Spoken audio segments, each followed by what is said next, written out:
E se eu te dissesse que o que você tem mais medo dentro da bolsa de valores é aquilo que pode realmente multiplicar enormemente os seus resultados e te economizar uns 5, 10 anos de trabalho para se aposentar um pouquinho mais cedo? Senta na cadeira de maneira confortável, pega seu café, porque eu vou resumir agora mais ou menos umas 200 páginas de estudo junto com você para te explicar o que você pode ajustar assim de maneira muito fácil na sua carteira para aumentar muito a rentabilidade e principalmente parar de perder dinheiro na bolsa, porque sinceramente as duas principais regras do Warren Buffett sempre foram: primeiro, não perca dinheiro na bolsa; segundo, não se esqueça da primeira regra. Existe um estudo da Spiva global que inclusive é muito bem falado para quem segue a teoria do Bogle de investir só em ETFs, onde fundos de investimento em ações não conseguem bater o benchmark daquele país. Então, por exemplo, um fundo de investimento em ação no Brasil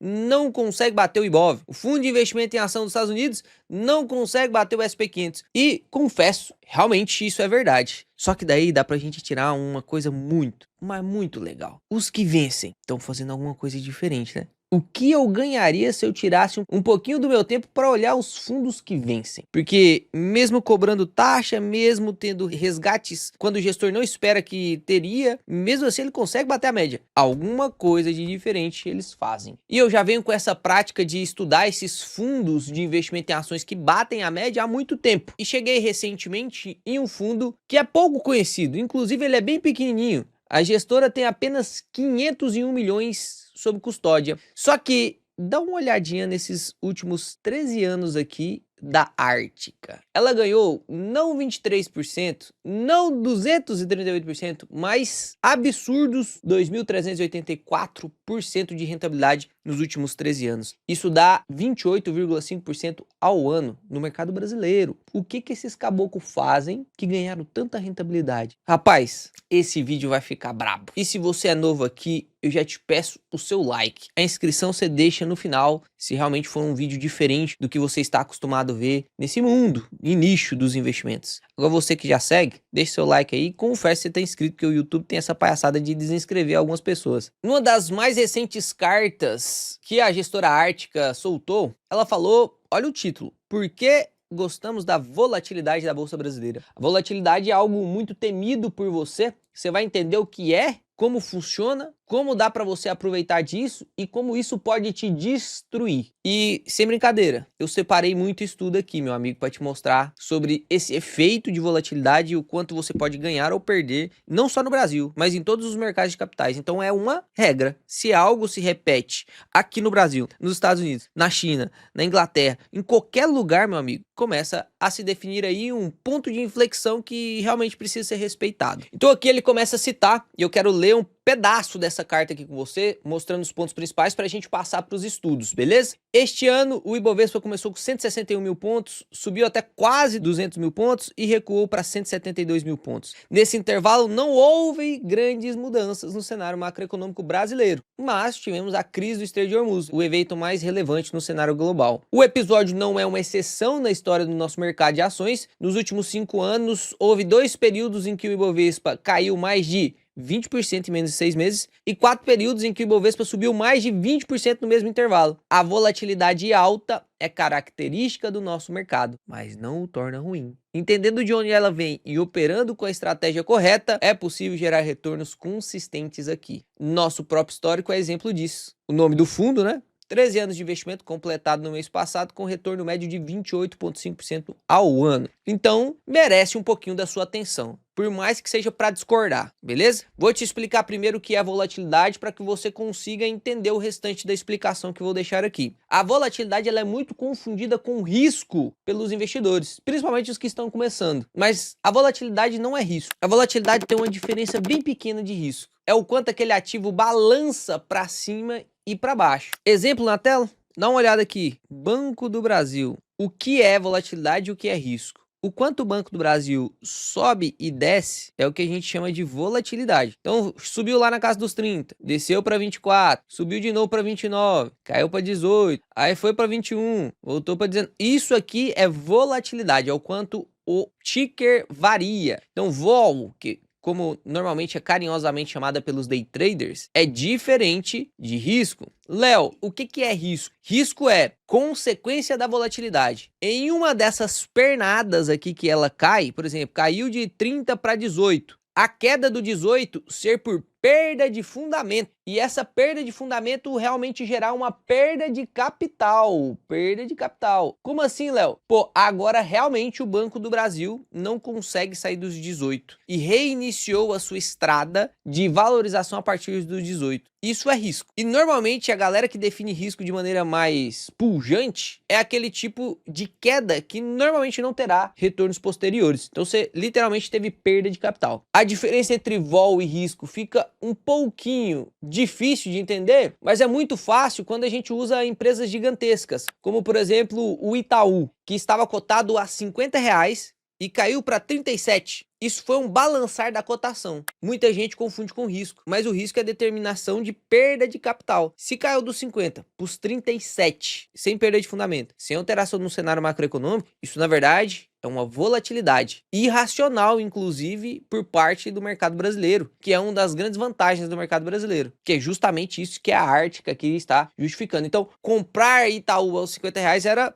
ruim, mas comprar o mesmo Itaú com uma mesma probabilidade de lucro, inclusive com lucros crescentes no futuro, R$ 37 parece mais interessante, não é verdade? Dependendo de qual investidor você é, se você compra lá nos 50, se você compra nos 40, se você compra nos 40 ou se você compra nos 37, isso determina o seu potencial de retorno a longo prazo. Então a volatilidade, ela sim pode petecar a sua vida, né? Já vamos mostrar aqui momentos em que isso é ruim, mas se você sabe bem interpretá-la, ela pode maximizar seus retornos. E aí olha aqui o que causa a volatilidade na Bolsa Brasileira, só para você entender se a volatilidade da Bolsa Brasileira ela é mais atrelada ao risco ou não, se é mais atrelado à ineficiência do mercado. Olha só aqui, em maio de 2026, 61% do volume total de compra e venda nas ações da B3 veio de investidores estrangeiros, fundos globais focados em mercados emergentes, ETFs que replicam desses mercados, hedge funds, fundos soberanos, fundos de pensão. O detalhe é que, mesmo sendo a maior parte do volume negociado aqui, o Brasil não é um mercado muito relevante para esses investidores. Nossa bolsa representa só 0,6% do mercado global de ações e 5% do mercado de ações de países emergentes. O efeito prático é que as decisões táticas de curto prazo de importância limitada de investidores estrangeiros podem causar impacto relevante no Ibovespa, ou seja, só replicar índice, às vezes compra só porque não tem outro local para aportar, sem se importar tanto assim com valuation, tanto no momento da entrada quanto no momento da saída, já que 61% da bolsa brasileira é composta por capital estrangeiro. A gente viu que a bolsa só subiu para os 200 mil pontos porque teve entrada gigantesca de capital estrangeiro, e ela só caiu de novo para 170 mil pontos porque teve saída massiva de capital estrangeiro. Daria para aproveitar dessa volatilidade? Bom, óbvio que daria. A conclusão é que não importa o que aconteça no Brasil, mas os fundamentos locais tendem a influenciar mais o resultado de longo prazo do que o curto prazo. Se o Brasil se tornar uma economia mais atrativa para investimentos estrangeiros, devemos receber mais capital ao longo dos anos. Mas o comportamento dos investidores estrangeiros no mês que vem pode não ter correlação nenhuma com isso. Ou seja, se vai entrar capital estrangeiro no mês que vem, ou daqui um semestre que vem, ou não, isso não tem relação com o quão bom é a empresa que você está investindo. Se vem um estrangeiro e aporta muito lá no Banco do Brasil, não necessariamente significa que o Banco do Brasil é bom. Às vezes é só porque tem liquidez. E não necessariamente quer dizer que o Banco do Brasil estava barato. Às vezes é só porque não tinha outro para aportar. O mercado brasileiro é muito pequeno. E aí a gente ainda tem uma piora, porque a galera atualmente está focando muito no curto prazo. E esse comportamento ele está muito ligado a tentar obter o máximo de ganho no ciclo, né? Isso vem se tornando cada vez mais relevante. E eu vou até te mostrar que isso não se repete só no Brasil, mas em outros países também. Mas olha que doideira isso aqui. O período médio de investimento na Bolsa Brasileira, lá na época de 2000, a galera comprava uma ação e mantinha pelo menos 40 meses na carteira. E olha que 40 meses é pouco ainda, né? É menos de 5 anos. Menos de 5 anos. Lá na época de 2000, 2003. Olha só, conforme for passando o tempo e conforme cada vez mais as casas de análise, Itaú BBA, BB Asset, BTG Asset, todos esses bancos, eles estão focados em recomendações de 12 meses. E a galera segue pra caramba isso. Inclusive os próprios hedge funds, os institucionais, eles gostam muito de fazer trade para poder potencializar o retorno teórico que entregaria para os seus acionistas. Só que, olha só que doideira isso aqui. Em 2024,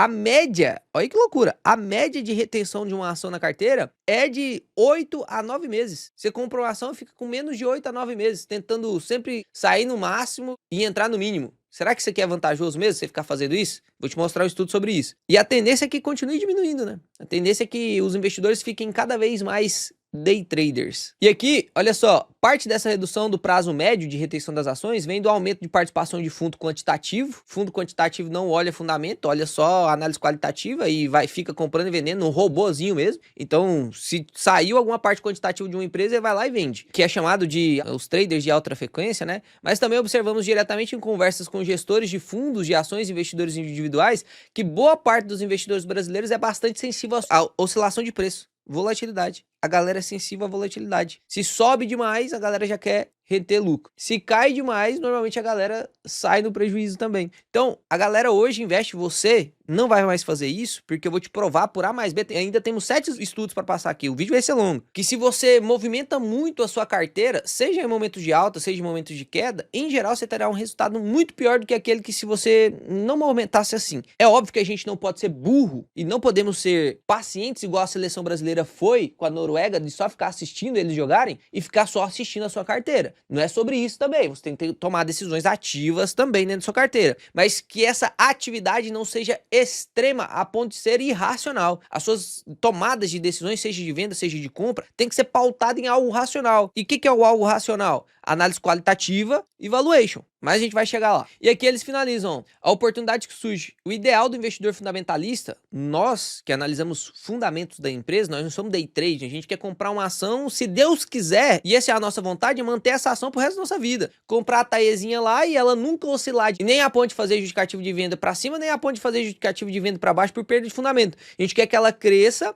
óbvio, suba de preço, mas que o seu valuation vá subindo junto com ela, que aí a gente nunca precisa vender. Mas olha só o que ele diz. O ideal do investidor fundamentalista não é que o mercado esteja sempre certo e precifique as ações do seu valor intrínseco. Ou seja, o valor intrínseco, o valuation da Bear Partners é 19, ela fica a 19. O valuation correto do Banco Brasil é 24, então ele vai ficar em 24. Porque geralmente isso acontece em mercados mais eficientes, ficar mais próximo do valor intrínseco. E aqui é justamente o contrário que a Arctica está falando. Pô, não queira que isso aconteça. Porque é mais vantajoso que o mercado seja volátil e com tendências de preços erráticas para que surjam oportunidades de compra quando os preços estiverem abaixo das suas estimativas de valor justo. E de venda, quando estiverem muito acima. Então perceba, não é sobre você ficar quieto também não. Às vezes se, por exemplo, BB Seguridade, o valor justo é hoje, tá calculado, já calculei junto com vocês, R$42. Tava a 32, a gente tava comprando. O valor justo é 42, tava 32, eu tava comprando. Subiu para 39. Se subisse para 60, o valor intrínseco que eu calculei tá 42, é venda, né? Subiu aí 30, 50, 60% da margem, é venda.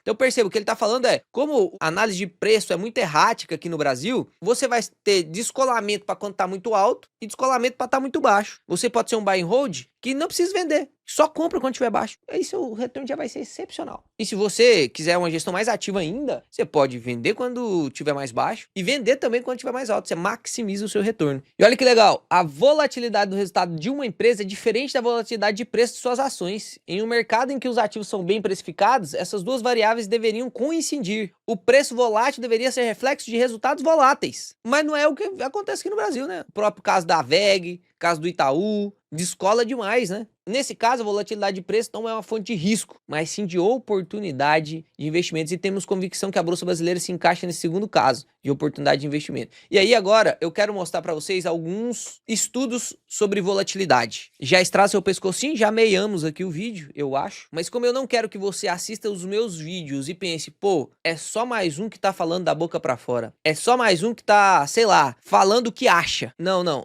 Aqui no canal, aqui você vai aprender coisas que já são comprovadas no tempo. Porque seja bem sincero consigo mesmo. Seja sincero consigo mesmo. Porque essa análise que eu faço pra mim, em todo tipo de conteúdo que eu vou consumir. Eu também assisto YouTube, eu também vejo os vídeos de canais de investimento, eu também vejo vídeos de outros canais. E eu sempre tento colocar o mesmo crivo. Esse cara, o que esse cara tá falando, ou o que essa moça tá falando, é comprovado já cientificamente falando? Estatisticamente falando? Já funcionou com outras pessoas ou é só uma coisa que ela tá falando da boca para fora? Porque perceba, nosso tempo é limitado. Nós não vamos viver para sempre. E o nosso intuito investindo é aposentar o mais rápido possível. Então eu não posso me dar ao luxo de ficar testando coisa. Se eu faço um teste este e perco 7 anos da minha vida, são 7 anos a mais que eu vou ter que trabalhar. Então, arrisque em outras coisas. Arrisque no seu trabalho para você ganhar mais dinheiro, arrisque na sua formação para você ganhar um salário melhor, com mais segurança. Arrisque nisso. Agora, em investimentos, é uma coisa que não dá para você ficar arriscando. Use aquilo que já foi comprovado. Porque se já funcionou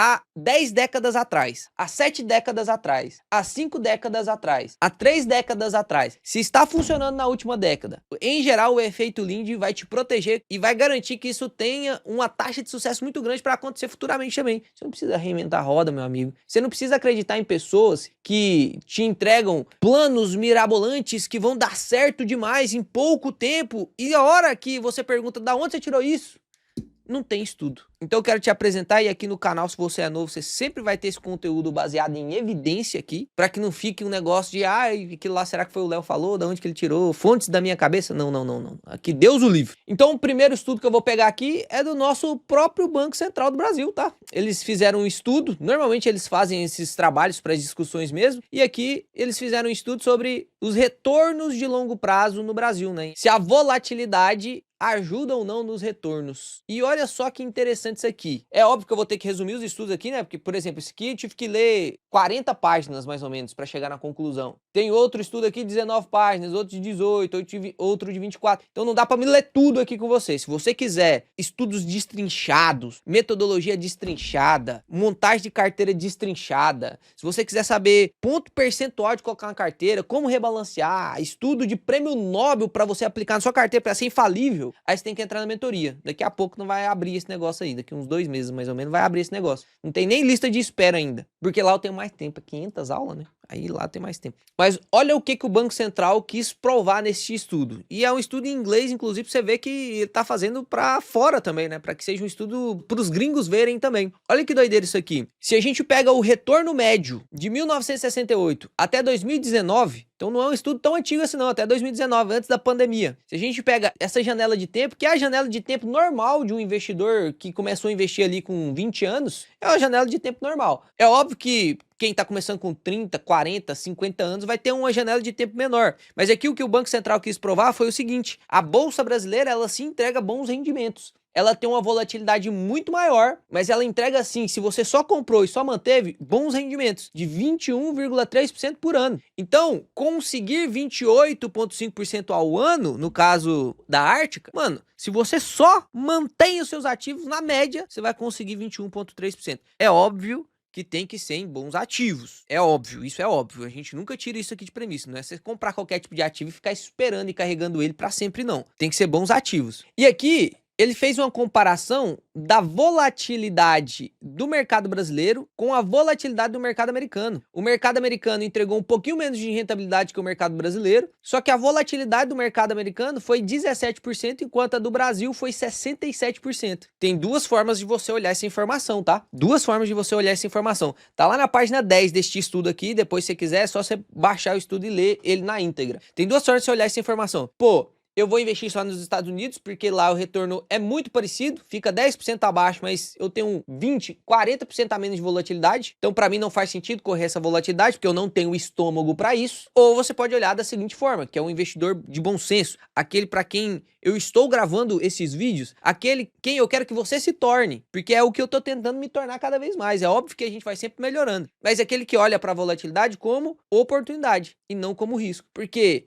se este retorno foi maior mantendo o ativo, mesmo com o ativo balançando, imagina, meu amigo, que eu tivesse um mínimo de conhecimento, pouquinho, só um pouquinho, não precisa ser gênio não, e comprasse quando estivesse começando, não precisa ser lá no fundo também não, só quando estivesse começando a cair, só isso. Eu não precisava vender no topo, era só não comprar. Então eu compro aqui quando tá caindo e não preciso vender, porque eu não sou gênio, eu não vou conseguir saber se tá na hora de vender ou não, mas eu só não compro quando tá na alta. Isso aqui maximiza demais os seus rendimentos, mas é demais mesmo, é demais. Coisa que lá nos Estados Unidos você não consegue fazer tanto, porque você viu que o retorno dos Estados Unidos também é alto, só que não tem tanta volatilidade. Por quê? Porque os lucros das empresas são maiores. Então você consegue comprar a empresa, ela volatiza menos, mas o lucro dela é maior. E aí você consegue fazer menos eficiência nisso. Então lá faz sentido, mais um estudo que comprova o método Kraken, que é o meu método de investimento, faz mais sentido você investir na média lá, comprar o SPzão mesmo, o SP500, entende? Você vê como que um conhecimento vai se ligando no outro, e se você realmente quer estudar, você consegue encaixar o quebra-cabeça, meu amigo, e ficar com a metodologia de investimento clara. Independente se você está usando o Kraken, que é a minha metodologia, ou se você está usando a sua metodologia, tem muitos alunos que criam a própria metodologia, porque lá eu ensino eles criaram a metodologia deles. Teve um cara até que criou a metodologia café. Muito legal, né? Foi gênio. Pulando para esse segundo estudo aqui, que é a relação entre o índice de volatilidade implícita e o índice de retorno das ações, não sei se você sabe, mas a própria B3 criou um índice chamado VIX. O VIX é como se fosse um índice de medo. Quando a volatilidade da bolsa está muito alta, em geral, a galera chama de medo de mercado, que vai volatilizando pra caramba, né? Descendo e subindo pra caramba. E a gente consegue ver aqui que atualmente a gente tá com esse índice do medo aí, ó, de 19,14. A gente só teve índices maiores em março de 2026, que foi quando rebentou a guerra, né? E aí realmente teve uma volatilidade muito grande. Fora isso, a gente só teve índices maiores na época da pandemia, ó, 2021, 2022, que era ali no momento que ainda tava na pandemia, né, resolvendo a inflação gigantesca, taxa de juros tava menor do que a que tá hoje, mas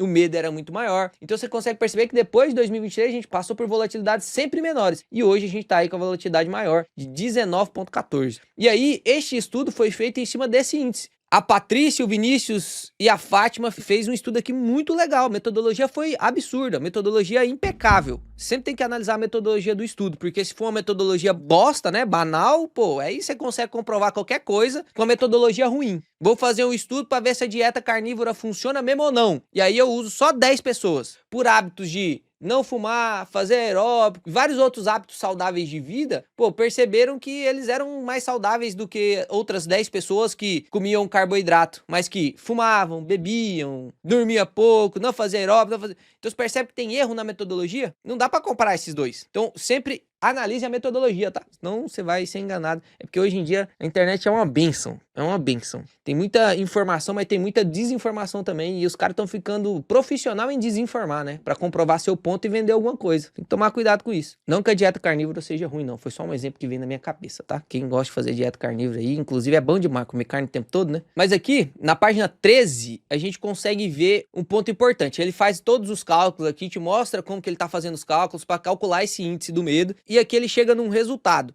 Olha só, interessante ressaltar que a relação estatisticamente significativa da constante beta com retornos futuros de 20 a 60 dias do Ibovespa. Ou seja, as variações do IVOL-BR, que é um índice que mede a volatilidade do Brasil, classificados nos 40% centrais da distribuição, tem relação... 40% das distribuições centrais é na curva de Gauss. Não dá tempo de eu te explicar o que é curva de Gauss, mas são curvas que obedecem ao parâmetro padrão, tá? Então aqueles 40% centrais, que é aquele onde mais se repetem as coisas, ou seja, que estatisticamente mais vai acontecer, o IVOL, a variação da volatilidade, tem relação positiva com o retorno de 20 e de 60 dias, ou seja, quando esse índice sobe de volatilidade, nos próximos 20 a 60 dias tem um aumento no retorno. Você entendeu? Quando o Itaú cai de 50 para 37, o IVOL-BR sobe, o retorno de você ter comprado Itaú nessa data, ou próximo disso, não precisa ser no 37, mas no 38, no 39, no 40, aumenta muito o seu retorno em 20 e 60 dias, que já é a devolução já da volatilidade. Não sei se você percebe, mas a gente fala muito aqui no Brasil que a Bolsa de Valores tem voos de galinha, né? Cai, sobe,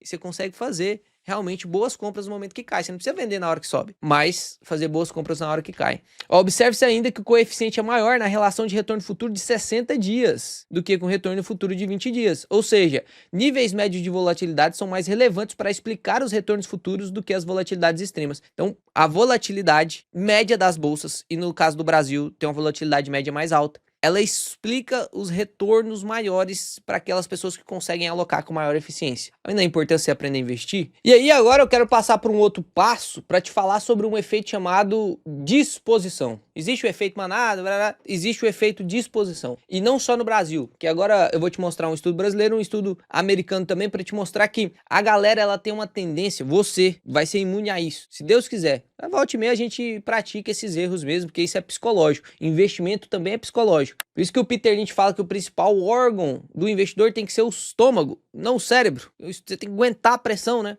Este estudo aqui, deixa eu voltar no título para você ver, ó. Estudo exploratório do efeito de exposição no mercado de ações durante a pandemia. José, Augusto, Cláudio e Eduardo. A metodologia também bem bacana, pode deixar que essa triagem eu faço para você, mas também você pode pesquisar. Só você digitar os títulos dos artigos aqui, que eu sempre mostro o título, você digita o título no Google e pode ler tudo também. Mas olha só aqui qual foi a comprovação. A base de dados compreende todos os ativos negociados na B3 no período de 1º de janeiro de 2020 até 31 de 5 de 2020, quando aconteceu o circuit breaks lá da Bolsa de Valores, né? Com todas as respectivas negociações intradiárias por milissegundo. Observa-se que no mês de março de 2020, há um aumento de 77% em todas as operações com ações na B3 em relação a fevereiro, e essa quantidade de operações diminui nos meses seguintes. Apenas no mês de março, o índice de operação iniciada pelo comprador aumentou 84% em relação ao mês anterior, enquanto as operações iniciadas pelo vendedor aumentou menos, 70%. Para os demais meses, os valores são estatisticamente similares. O efeito de exposição, que é um percentual maior de quantidade de transações iniciadas pelo comprador após uma queda de preço, e a quantidade de transações iniciadas pelo vendedor após uma alta de preço. Os resultados sugerem que a venda de ativos com retorno positivo é influenciada pela volatilidade. Então perceba, a gente primeiro falou da parte legal da volatilidade, de você conseguir comprar as coisas mais baratas, e agora a gente tá falando da outra parte da volatilidade, porque do mesmo jeito que a volatilidade joga os preços no chão, ela também pode subir esses preços lá no céu. E aí você percebe que neste estudo primário aqui, a gente percebe o efeito de exposição da galera vendendo muito no momento que sobe, cortando, como o Peter Lynch diz, cortando as rosas antes de formar o buquê. Então você plantou lá, a rosa cresceu antes de... É desabrochar que fala? Desabrochar a rosa? Que a flor abrezinha?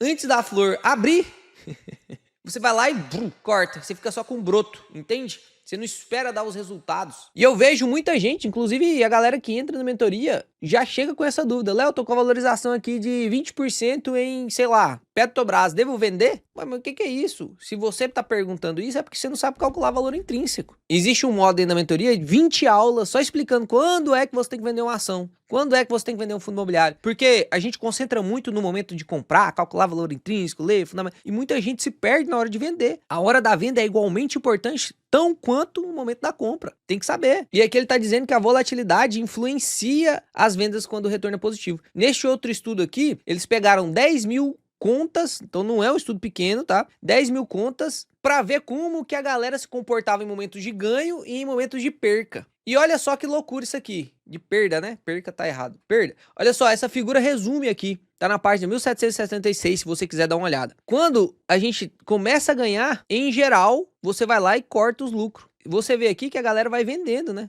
Não sobe assim. A galera vai vendendo. E quanto mais tempo passa, mais a galera vai vendendo, né? Agora, quando você está perdendo, olha o viés da perda aqui. Eu treino muito a galera da mentoria para ser imune a esse viés da perda. Quando o negócio tá caindo, quando você tá em luz, né? Quando você tá perdendo, normalmente você tende a manter mais. Eu duvido se não tem gente que tá assistindo esse vídeo que ainda tem Magalu na carteira, que ainda tem HCTR na carteira, que ainda tem TORD, VSLH, VGHF, ou que tem Oi, Caso Bahia. Eu duvido que não tenha alguém aqui que tem uma dessas ações. Porque quando você está perdendo, psicologicamente tem um viés da perda, e a volatilidade que causou essa queda tem que ser diferenciada entre vol e risco. Porque se for risco, meu amigo, a ação perdeu o fundamento, tem que sair logo mesmo. Por que quando tá ganhando você sai? Entende? Então aqui a volatilidade tá jogando contra você. A volatilidade faz você ficar com ativos ruins, mas faz você vender ativos bons. E pra gente finalizar isso aqui com chave de ouro, eu quero te mostrar este outro estudo aqui do Jornal Financeiro sobre a alta confiança que a galera tem em trade, de tentar realmente usar, porque assim, o primeiro nível é, tenho medo da volatilidade, e aí eu vendo se o ativo cai, ou vendo se o ativo sobe. Esse é o primeiro nível. Segundo nível, eu entendo o que é volatilidade e quero utilizar isso aqui como uma vantagem para mim. Esse segundo nível aqui começa a caminhar para 2 pontos. Aquele cara que realmente tem bom senso, que vai utilizar a volatilidade de verdade como algo que vai maximizar seu retorno, e existem muitas pessoas aqui que realmente maximizam seu retorno.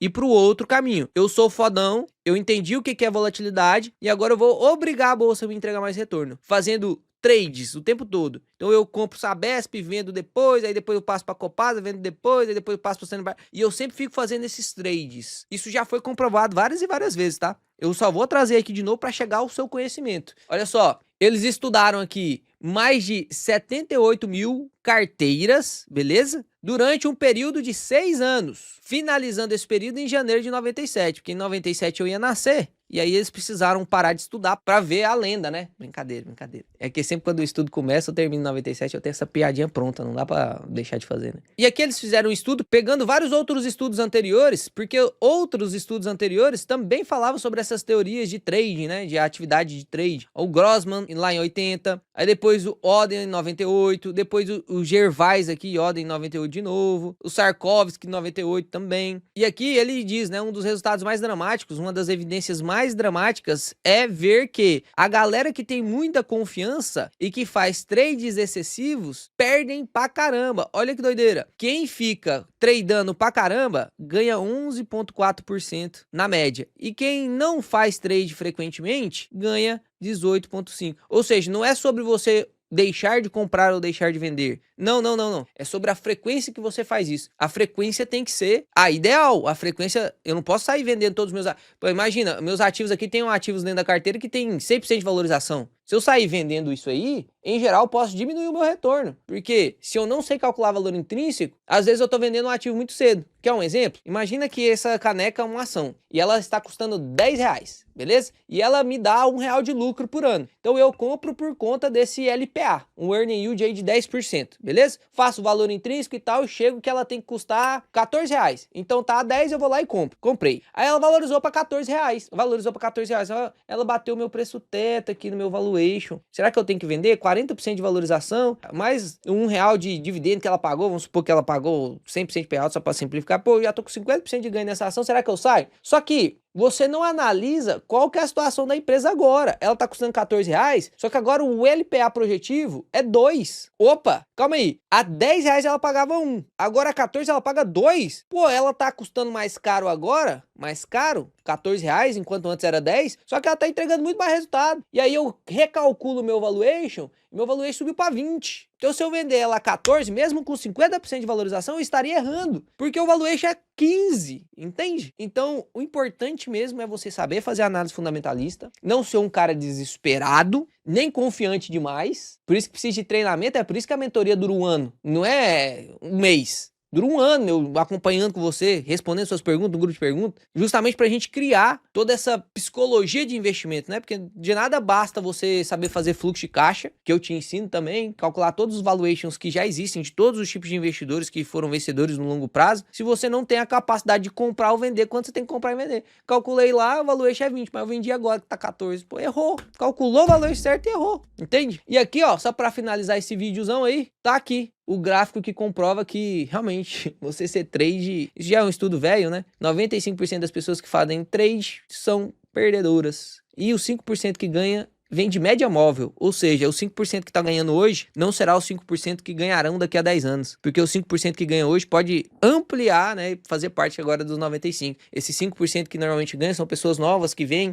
começam a ganhar, porque os traders, às vezes eles são realmente muito bons, e eles passam 10 anos ganhando. Só que uma vez que perde, já cai o rendimento lá embaixo, porque normalmente eles vão... Tem, óbvio, ó, cada um tem a sua gestão de risco, mas em geral, esse estudo já foi comprovado várias vezes, né? Quem sou eu aqui para ser contra traders? Eu, inclusive, já fui day trade na minha vida. Graças a Deus, aprendi a análise fundamentalista, e são os traders que provêm a liquidez para nós, né? Então, nós que é buy hold, nós temos que agradecer os day trade. Tomara que eles continuam fazendo trade mesmo. E aqui a gente consegue ver o quanto de retorno em pretinho, a barra em preto é o retorno, e o turnover é o quanto que essa pessoa gira a carteira. Uma pessoa que faz pouco giro de carteira, olha o retorno. Olha que doideira. Conforme você vai aumentando o seu giro de carteira, aqui aumentou um pouquinho, aqui aumentou mais um pouco, aqui aumentou mais um pouco, aqui é muito giro de carteira. Conforme você vai aumentando o giro de carteira, você vai diminuindo o retorno. Então não seja aqueles loucos desesperados por vender ações que valorizaram e nem loucos desesperados de vender aquilo que tá caindo. É óbvio que também você não pode só ficar comprando. Inclusive, olha que legal, um dos alunos da MGD7, a gente finalizou a turma ontem, e um dos alunos da MGD7 vai fazer um quadro, que ele vai criar um canal também. Graças a Deus, os nossos alunos estão criando canais de YouTube aí, são qualificados pra caramba pra poder ensinar. Tem muita gente que já tá velho no mercado, que tem menos qualidade que essa galera nova que tá entrando. E ele quis nos honrar aí, ó, colocando uma das frases que eu mais repito dentro da mentoria. Nem tudo que cai é oportunidade, até a caneca, aquela branquinha, né? Nem tudo que cai é oportunidade, nem tudo que sobe deixa de ser. Então toma cuidado pra você seguir aquela metodologia de investimento muito simples. Se caiu e está abaixo do meu preço médio, eu tô comprando. ou se só cai ou vende também, a gente precisa aprender a analisar, galera. Sinto muito lhe dizer e não concordar com você de tipo, não, vai ser facinho. Não vai ser facinho, não. Dá pra ser simples. Dá pra ser simples. É só você estudar. Mas facinho vai ser não. Pô, é a sua aposentadoria que tá em jogo, meu amigo. Você achou que ia ser facinho? Fica com Deus. Pai do céu abençoe vocês. Falta um estudo muito importante sobre balanceamento. Esse aqui, inclusive, foi um dos que eu mais gostei. Mas o vídeo já ficou grande demais. A intenção é trazer vídeos mais simples para as pessoas que estão começando. Mas realmente não consigo fazer vídeo de 10 minutos, galera. Me perdoe. Fiquem com Deus. Tamo junto.